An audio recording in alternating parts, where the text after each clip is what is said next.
संभव क्लासेज में एक बार फिर आपका स्वागत। मैं हूं जी आर चौधरी और मेरे साथ आप पढ़ रहे हो मनोविज्ञान। मनोविज्ञान की इसी श्रृंखला में हम पढ़ रहे थे पिछले कई दिनों से अभिप्रेरणा के सिद्धांत, और अभिप्रेरणा के इसी सिद्धांतों में आज मैं आपके लिए एक छोटा सा सिद्धांत लाया हूं जो कि काफी महत्वपूर्ण और मजेदार है। मैं सिद्धांत की बात कर रहा हूं उपलब्धि अभिप्रेरणा के सिद्धांत की। सिद्धांत का नाम है उपलब्धि अभिप्रेरणा का सिद्धांत। उपलब्धि अभिप्रेरणा का सिद्धांत फटाफट हम करेंगे। प्रेरणा का सिद्धांत, ये सिद्धांत आया था, ये जो सिद्धांत आया था 1961 में आया था। कब आया था? 1961 में आया था। ये सिद्धांत काफी नया सिद्धांत है और इस सिद्धांत को देने वाले थे एक विद्वान थे जिनका नाम था मैकिकलैंड। थोड़ी सी सामान्य से मैकिकलैंड ने ये सिद्धांत दिया था। मैकिकलैंड के साथ में एक और विद्वान थे जिनका नाम था एटकिंसन। इन्होंने इसका सहयोग किया था और दो और विद्वान थे, कई बार नाम आ जाता है होएंगा नाम होएंगा और होएंगा। क्या होएंगा? ये दो विद्वान थे। इन विद्वानों ने एक सिद्धांत दिया था उपलब्धि अभिप्रेरणा का सिद्धांत। और उपलब्धि अभिप्रेरणा, उपलब्धि का मतलब अचीवमेंट, अंग्रेजी में बोलते हैं अचीवमेंट। ये सिद्धांत ये कहता है कि व्यक्ति किस लिए कार्य करता है? सफलता प्राप्त करने के लिए, उपलब्धि प्राप्त करने के लिए। सफलता प्राप्त या सफलता कह सकते हो कि व्यक्ति सफलता प्राप्त करने के लिए प्रयास करता है। व्यक्ति सफलता से अभिप्रेरित होता है कि कोई भी वो काम सफलता से अभिप्रेरित होता है। अभिप्रेरित होता है, देखो समझना इसको, अभिप्रेरित होता है। कैसे होता है? कि कोई भी व्यक्ति वही कार्य करता है जो उसको सफल बनाए, जिसमें उसको कोई उपलब्धि मिले, वो ही काम करता है। और वो उस काम से बचने का प्रयास करता है जिसमें उसे असफलता मिले। अर्थात उसको दो चीजें उसको प्रभावित करती है, सफलता का प्रेरक उसको प्रभावित करता है और असफलता से बचने का प्रेरक उसको प्रभावित करता है। तो दो प्रेरक उसके लिए होते हैं। दो प्रेरक कौन कौन से हैं इसमें? पहली चीज सफलता प्राप्ति का प्रेरक, सफलता प्राप्त करने का प्रेरक, और दूसरा होता है असफलता से बचने का प्रेरक,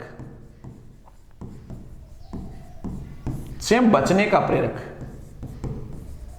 ठीक है, आदमी के मन में, व्यक्ति के मन में यही होता है कि मैं क्या हूं? सफल हूं। और उसके मन में चिंता भी होती है कि मैं असफल नहीं हो जाऊं। दोनों चिंता, सफलता प्राप्त करना चाहता है और असफलता से बचना चाहता है। ठीक है, दो ही प्रेरक उसको काम करते हैं। उपलब्धि अभिप्रेरणा के सिद्धांत में ये मानते हैं। अब देखो व्यक्ति में जो ये दो प्रेरक है, सफलता प्राप्ति का प्रेरक और असफलता से बचने का प्रेरक, ये दोनों जो प्रेरक है, ये दोनों प्रेरक व्यक्ति में मौजूद होते हैं, लेकिन मौजूद होते हैं इनकी मात्रा स्थितियों के अनुसार अलग अलग हो सकती है। अलग अलग कैसे हो सकती है? ध्यान से देखना इसको, कि कोई व्यक्ति है, मैंने कहा प्रेरक दो प्रकार के होते हैं। ध्यान से सुनना, प्रेरक कितने होते हैं? दो प्रकार के प्रेरक होते हैं उपलब्धि अभिप्रेरणा में। सफलता प्राप्त करने वाला प्रेरक, वापस देखो, सफलता प्राप्त करने का प्रेरक, ठीक है, और असफलता से बचने का प्रेरक, से बचने का प्रेरक, बचने का प्रेरक। अब देखो इसमें चार स्थितियां पैदा होती है। चार स्थितियां, पहली स्थिति पैदा होती है, दूसरी स्थिति पैदा होती है, तीसरी स्थिति पैदा होती है और चार स्थितियां इसमें पैदा हो सकती है। चार प्रकार के व्यक्ति हो सकते हैं। चार प्रकार के व्यक्ति कौन से? मान लो पहले देखो, ये प्रेरक सब में पाए जाते हैं, सफलता व असफलता। दोनों प्रेरक को मैं प्रेरक नहीं लिख रहा हूं, केवल ये लिख रहा हूं कि सब में ये पाया जाता है। सफलता और असफलता के प्रेरक उसको काम करने के लिए प्रेरित करते हैं। सफलता और असफलता सब में लिख रहा हूं, देखो इसमें भी लिखा है मैंने, सफलता व असफलता। चार स्थितियों की देखो हम चर्चा करेंगे, बड़ा मजा आने वाला है। ये सफलता, ये असफलता, चार स्थितियों की चर्चा करेंगे। कैसे करेंगे? देखो पहली बात, एक ऐसा व्यक्ति जिसमें ये क्या हो, सफलता का प्रेरक क्या हो, ज्यादा हो, और असफलता का प्रेरक भी क्या हो, ज्यादा। ठीक। अब इस स्थिति में व्यक्ति क्या सोचता है कि उसको दोनों चीजें, दोनों प्रेरक ज्यादा होते हैं, तो वो क्या सोचता है कि मुझे तो क्या होना है, सफल होना ही होना है, और किसी भी हालत में मुझे असफल नहीं होना है। मुझे तो क्या होना है, सफल होना ही होना है, मुझे किसी भी हालत में क्या नहीं होना, असफल नहीं होना। ये स्थिति पहली पैदा होती है। दूसरी स्थिति में मान लो सफलता का प्रेरक ज्यादा हो लेकिन असफलता का प्रेरक कम हो। ठीक।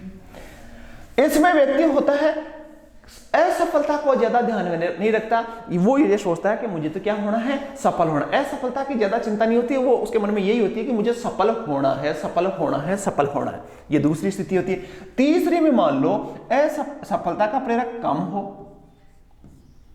और असफलता का प्रेरक क्या हो, ज्यादा हो। इसमें उसको एक ही चिंता रहती है, कहीं मैं असफल नहीं हो जाऊं। सफलता से ज्यादा नहीं होता, असफलता का ज्यादा डर होता है कि मैं कहीं असफल नहीं हो जाऊं। और चौथी स्थिति होती है कि सफलता भी का प्रेरक भी कम हो और असफलता का प्रेरक भी कम हो। ये स्थितियां हो सकती हैं। तो ध्यान से समझना, पहली स्थिति क्या कहती है, पहली स्थिति में व्यक्ति सफलता का प्रेरक भी ज्यादा होता, प्रेरक नहीं लिखा है मैंने, प्रेरक है ये, सफलता का प्रेरक भी ज्यादा हो, ध्यान से समझना, और असफलता का प्रेरक भी ज्यादा हो। सफलता का प्रेरक भी ज्यादा हो और असफलता का प्रेरक भी ज्यादा हो। तो ऐसी स्थिति में व्यक्ति की स्थिति यह होती है कि वो सफल होना चाहता है लेकिन उसको चिंता होती है कि कहीं मैं असफल नहीं हो जाऊं। ठीक है, असफल नहीं हो जाऊं, असफलता से वो बचने का प्रयास करता है। सफलता का प्रेरक ज्यादा होता है और असफलता से बचने का प्रेरक भी क्या होता है, ज्यादा होता है। तो ऐसा व्यक्ति क्या होता है, चिंतित होता है। उसकी स्थिति होती है, चिंता बहुत होती है उसको। चिंतित कैसे होता है, उसको बार बार वो सोचता है कि मुझे सफल होना है, मैं कहीं असफल नहीं हो जाऊं। रात दिन बस यही, मुझे सफल होना है, मैं कहीं असफल नहीं हो जाऊं। दोनों चीजें ज्यादा होंगी तो वो क्या होगा, चिंतित होगा, चिंता पैदा होगी उसके मन में। दूसरी, मान लो किसी व्यक्ति में सफलता के लिए सफलता का प्रेरक ज्यादा है लेकिन असफलता का डर उसके मन में कम है। तो ऐसा व्यक्ति क्या होता है, वो चिंतित ज्यादा नहीं होता लेकिन वो एक सकारात्मक सोच वाला होता है। क्या होती है, सकारात्मक सोच होती है उसकी, सकारात्मक सोच, कि केवल वो पॉजिटिव सोचता है, नेगेटिव ज्यादा टेंशन नहीं है कि मुझे काम सफलता प्राप्त करनी है, असफलता का ज्यादा भय उसके मन में नहीं होता। तीसरी देखो ये स्थिति है, तीसरी में सफलता का प्रेरक भी कम है और असफलता का प्रेरक भी कम है, सॉरी असफलता का प्रेरक ज्यादा है। तीसरी स्थिति में असफलता में व्यक्ति क्या होता है, हमेशा उसको डर लगा रहता है, सफलता का याद नहीं करता, वो ज्यादा काम करता है कि कहीं मैं फेल नहीं हो जाऊं। जैसे आप में से 4 कैटेगरी के बच्चे मिलेंगे आपको। कई बच्चे ये सोचेंगे कि वो यार सफलता को ज्यादा नहीं रखते हैं कि मुझे क्या होना है, फेल नहीं हो जाऊं, मैं असफल नहीं हो जाऊं, बस एक ही चिंता होती है। तो ऐसे बच्चे क्या होते हैं, बिल्कुल नकारात्मक सोच वाले होते हैं। ये ऐसी सोच क्या है, केवल नेगेटिव पॉइंट को ध्यान में रखता है, नकारात्मक सोच होती है। और मान लो जिस बच्चे में ज्यादा सफलता की भी कोई चिंता नहीं है और सफलता प्राप्त करने की भी चिंता नहीं है और असफलता की भी कोई चिंता नहीं, तो ऐसे बालक होंगे चिंता मुक्त होंगे। उनको न तो फर्क पड़ता है कि मैं पास होऊंगा, न तो ये जज्बा होता है, न उसको ये होता है कि कहीं मैं फेल हो जाऊं। चलो दे दिया एग्जाम, कोई टेंशन नहीं, पास हो गए तो भी ठीक है और फेल हो गए तो कोई बात नहीं। ये होते हैं चिंता मुक्त। तो इस प्रकार उपलब्धि या विप्रेरणा के सिद्धांत की 4 स्थितियां हमने पढ़ी। चारों स्थितियों आप खुद पे देखना कि ज्यादातर बच्चों की सोच इसी आधार पर होती है। ये इस प्रकार की सोच जो होती है वो 2 प्रेरकों से, सफलता प्राप्ति का प्रेरक और असफलता से बचने के प्रेरक के आधार पर होती है। यह था उपलब्धि या विप्रेरणा का सिद्धांत। बड़ा छोटा सा, प्यारा सा और इंपॉर्टेंट भी है। इनमें से कई बार सवाल देखे गए सीटेट में और रीट में आने की भी संभावना रहती है। तो आपको कुछ याद नहीं रखना, केवल समझना है, अभिप्रेरणा का सिद्धांत किसने दिया और इसकी 4 जो स्थितियां हैं वो क्या थी। आशा है आपको ये सिद्धांत पसंद आया होगा, समझ में आया होगा, और यदि समझ में आया है तो इस वीडियो को शेयर जरूर करें, और जिनको अच्छा लगा है लाइक और कमेंट करके हमें बताओ कि आपको ये सिद्धांत कैसा लगा, हमारी क्लास कैसी लगी। हमें आपके कमेंट्स का इंतज़ार रहेगा। एक नए वीडियो के साथ हम जल्दी हाजिर होंगे, तब तक के लिए धन्यवाद।